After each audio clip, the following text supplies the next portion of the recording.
Na unidade 7, nós vimos como resolver qualquer recorrência linear de primeira ordem, bastando para isso que a gente soubesse calcular expressões para determinadas somas e produtos.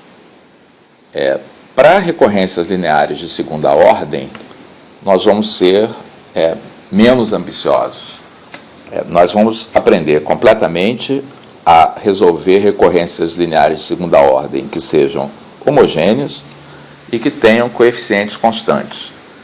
Esses coeficientes constantes se referem aos coeficientes que aparecem para xn mais 1 e para xn, que no caso geral podem ser qualquer função de n. Nós vamos aprender a resolver algumas recorrências não homogêneas, mas não de maneira tão sistemática quando fizemos para recorrências de primeira ordem.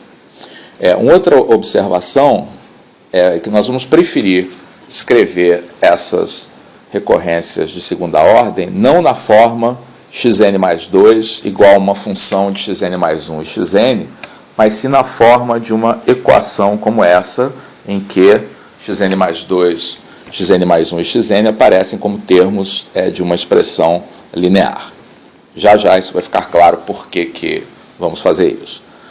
A outra observação é que nós sempre vamos supor que Q é um número diferente de zero. Na verdade, se Q fosse igual a zero, essa recorrência ela exprimiria xn mais 2 apenas em termos de xn mais 1, apenas em termos do termo anterior, e ela seria, na verdade, de primeira ordem, e, portanto, nós poderíamos usar os métodos vistos lá na unidade 7. Muito bem. A razão pela qual nós preferimos escrever a recorrência deste modo é porque isso deixa mais clara a sua conexão com a chamada equação característica da recorrência, que é uma equação de segundo grau, cujos coeficientes são os coeficientes xn mais 2, xn mais 1 e xn na recorrência. Então, é a equação r² mais PR mais Q igual a zero. Conforme nós vamos mostrar logo a seguir, existe uma conexão fundamental entre as raízes da equação característica e a expressão da solução geral da recorrência. Então, para eliminar, para a gente não ter que ficar falando nisso a toda hora, é bom observar que, como Q é diferente de zero, essa equação de segundo grau tem sempre raízes não nulas. Muito bem. Então, a conexão entre a equação característica e a recorrência é dada por esse teorema.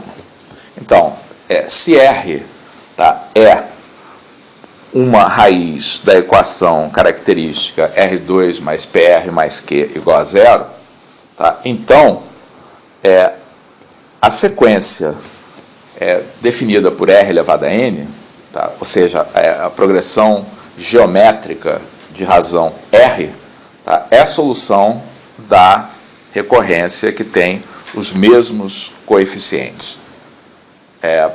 E é fácil a gente verificar que isso é verdade. Então, substituindo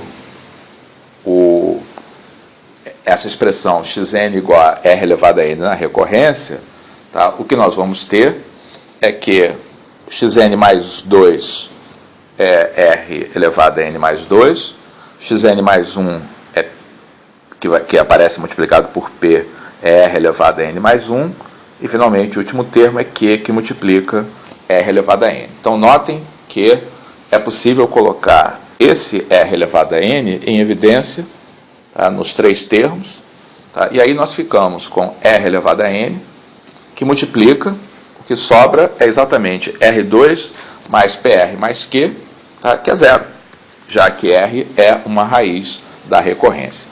Então, na verdade, esse teorema, esse mesmo argumento pode ser usado para mostrar que, se nós buscarmos uma solução para a recorrência que seja dessa forma, as únicas que funcionam são aquelas em que o R é escolhido como sendo uma raiz da equação característica R2 mais PR mais Q igual a zero. Com isso, nós podemos dar um grande passo na solução das recorrências de segunda ordem, tá, em que a equação característica tenha raízes distintas R1 e R2. Tá? Então, como consequência do nosso teorema anterior, tá, nós vamos mostrar que nós temos uma solução da recorrência xn mais 2 mais pxn mais 1 mais qxn, quer dizer, uma família de soluções, dadas por uma combinação linear das soluções R1 elevado a n mais, e da solução R2 elevado a n. Então, o que nós estamos afirmando é que toda solução que possa ser escrita como uma constante vezes R1 elevado a n, tá, mais outra constante vezes R2 elevado a n, resolve a recorrência. Para isso, é claro que basta substituir agora essa expressão na recorrência, e para facilitar a notação, tá, e também para destacar um fato importante sobre recorrências homogêneas em geral, tá, nós vamos denotar a sequência R1 elevado a n por yn, a sequência R2 elevado a n por zn, tá, e aí a xn pode ser escrita como C1yn mais C2zn.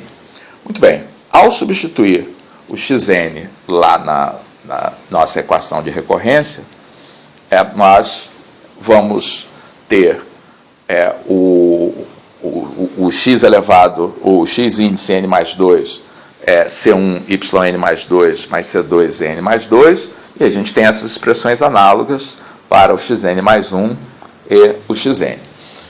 O que nós vamos fazer, tá, é regrupar esses termos de acordo com a presença das constantes C1 e C2. Então, fazendo essa reorganização, tá, nós obtemos C1, que multiplica yn mais 2 mais pyn mais 1 mais qyn, e C2, que multiplica zn mais 2 mais pzn mais 1 mais qzn. Acontece que tanto o yn quanto o zn, pelo fato de R1 e R2 serem raízes da equação característica, resolvem a recorrência. Portanto, isto aqui é sempre igual a zero, e isso aqui é sempre igual a zero. Em resumo, o resultado aqui da nossa expressão é C1 vezes zero mais C2 vezes zero, portanto, é igual a zero, o que mostra, tá, que realmente esse xn dado por essa combinação é uma solução da recorrência. Na verdade, o que a gente mostrou aqui é até um fato um pouco mais geral, tá, a respeito de qualquer recorrência linear homogênea. Quer dizer, sempre que nós temos soluções dessa recorrência, qualquer combinação linear dessas soluções produz uma nova solução da recorrência. A seguir, nós vamos mostrar que essa família de soluções que foram produzidas a partir de R1 e R2 resolvem completamente a recorrência no caso em que as raízes são distintas.